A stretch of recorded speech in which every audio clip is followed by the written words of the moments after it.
I was charged with O.V.I. in Gahanna, Ohio. Now what? If you're asking that question, this video is for you. I'm Shawn Dominy. I'm an Ohio O.V.I. lawyer, and I actually wrote a book titled I Was Charged with DUI/O.V.I. Now What? As the subtitle to the book indicates, there is a lot to know before you go to court and even before you hire a lawyer for an O.V.I. case. For O.V.I. cases in Gahanna, this video is a good place to start. What you should know is there are 3 questions you need to answer before your first court appearance. Am I going to plead guilty, or am I going to plead not guilty and try to improve the outcome? Am I going to hire a lawyer?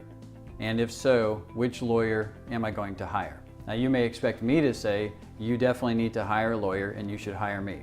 But that's not necessarily the case. I think that the first question is more critical to answer because there's some urgency to it, and it will help you answer the other 2 questions. There's some urgency to it because when you go to court for the first time, you're going to be asked to plead guilty or not guilty. There's probably not going to be negotiating or plea bargaining, so those will be your options.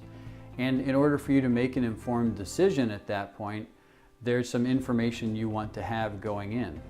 You'll want to know, what will be the sentence if I do plead guilty?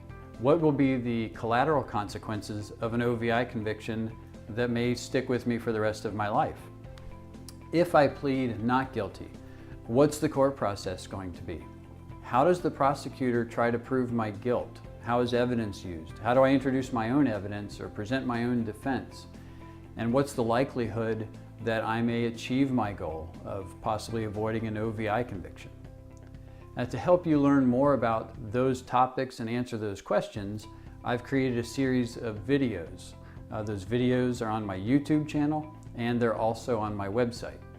And also on my website, DominyLaw.com, there are dozens of pages of written information about O.V.I. topics. Finally, on the website is the book that I mentioned earlier, and that book can be downloaded from the website for free. That brings us to questions number 2 and 3. And actually, the downloadable book is broken into 4 parts, and the 4th part is all about answering questions 2 and 3. First, it will give you a framework for deciding whether or not you want to hire a lawyer.